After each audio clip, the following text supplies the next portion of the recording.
Molly's Game. Molly's Game is the new movie written and now directed by Aaron Sorkin. It's his directorial debut. Yep. Aaron Sorkin has written screenplays for A Few Good Men, Social Network. He's very well known for West Wing.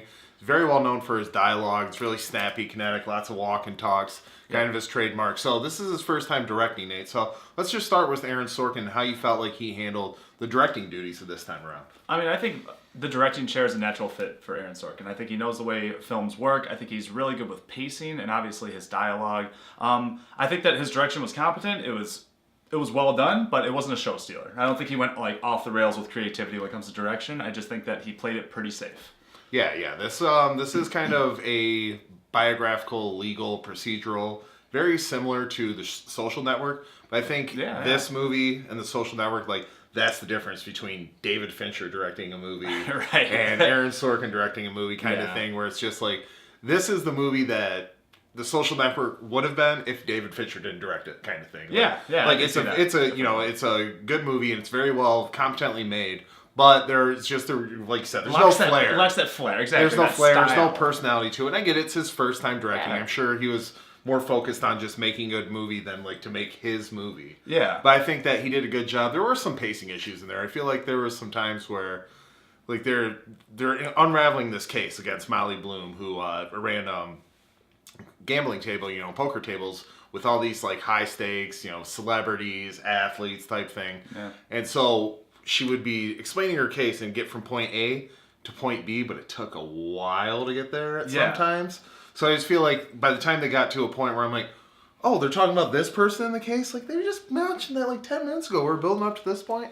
So I do have a few pacing issues with this movie, but I was impressed by its direction. I was too. The pacing, yes and no. It's so weird. But Sorkin, like, the dialogue's so fast-paced, it never really lets you, like, settle down. There's no real breathing time in the movie. But at the same time, I think pacing struggles a little bit where he's spending a little too much time on one thing when he probably could have been using that time to spend on something that was a little bit more important. Yeah. So I think that all in all, his pacing, though, like, it goes back to his writing and his screenwriting, and it's just, this dialogue is just really fun to watch. It's really fun to watch it unfold, and it's really fun to watch these fantastic actors speak this dialogue. I mean, this is some good performances. Oh, yeah, definitely. Between Jessica Chastain, Idris Elba, I mean, those two are always reliable, and they definitely carry this movie. Yeah. But you also get, Kevin Costner's great in this movie. He's Very good. He's only in a handful of scenes. He plays Jessica Chastain's character's father. Yeah. But there are great scenes. There's great dialogue and moments between them two. And I think that the acting, the screenplay, the direction all lends itself to it, and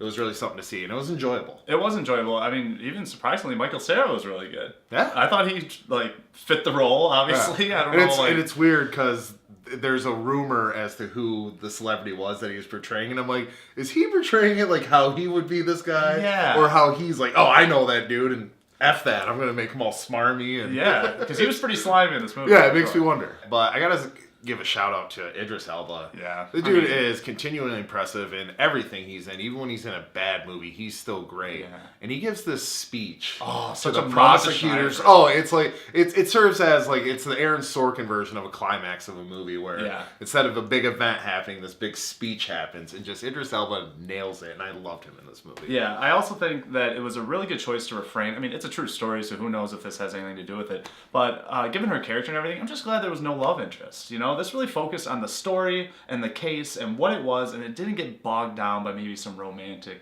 intentions with her and the lawyer or romantic intentions with one of the players. I'm so glad they left that out. I thought that was a really good choice. Even if that was an option, I'm glad there was no love interest. Yeah. They kept the storytelling pretty straightforward.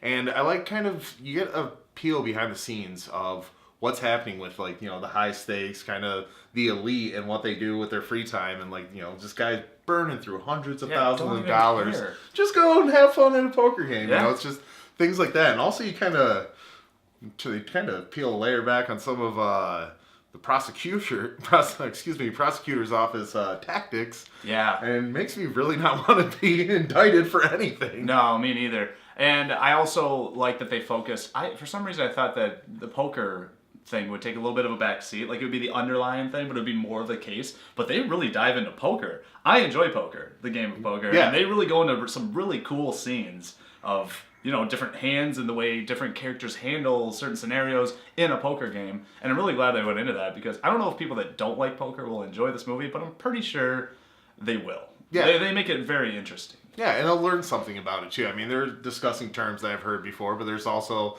like how when she was first starting the game, she would hear the term, she'd look it up, and and then the audience is learning. Yeah, exactly. So I thought that was a cool little neat. There's little visual tricks to like show the hands and what was possible. Yeah. When, pivotal moments in the poker game. So I liked what they did with the visuals. Yeah, me too. Buffs. All right, Nate, so we gave our thoughts on Molly's Game, the performances, the direction. We love the dialogue, but why don't you go ahead and tell me how much you liked it with the score? Yeah, I like this movie a lot, and quite literally, right out the gate, this movie is very fast-paced, and it just keeps going, and it's a story I think that needs to be told, and it never really lost me. I really enjoy this. I think it's a great debut by Aaron Sorkin as a director, and I can't wait to see what he does. I hope he develops a little bit more of a style of his own, but I think with this, he played it safe, and that was a good decision. I'm going to go 8.5 out of 10. I really like Molly's Game. A good way to start off the year. Yeah, this was a good movie to start out the year, and I really like these biographical films you've been getting lately, kind of like these little pieces of history that you didn't know about. And it's cool, just like I would never look into the past of a former almost Olympian skier and see what she did. Yeah. Even though it's like, oh, her brother was Jeremy Blue, I've heard of that guy before, Yeah. But I like that we got to see something that we don't normally see. It's not a franchise movie. It's not some story being told over and over again. And it's good to just look at, the real life things, the crazy things that can happen to real life to anybody. Yeah. And I really enjoyed this movie. I'm going to give Molly's Game an 8 out of 10. I didn't like it as much as you did, but very impressive, and there's very few flaws. Yeah. Buffs. All right, guys, so that's it for our review of Molly's Game. What'd you think of the movie? What do you think of Aaron Sorkin's other movies? Leave a comment down below, and don't forget to like, share, and subscribe. We appreciate all the support at Cinema Buffs. That's right. Next week, we're going to be doing The Post from Steven Spielberg. Once again, just starting off this year pretty strong. Yeah, I'm excited about this one. Powerhouse performance actors starting it off, too. That'll be good. So check that out next week, but don't you forget, there's no place like the theater.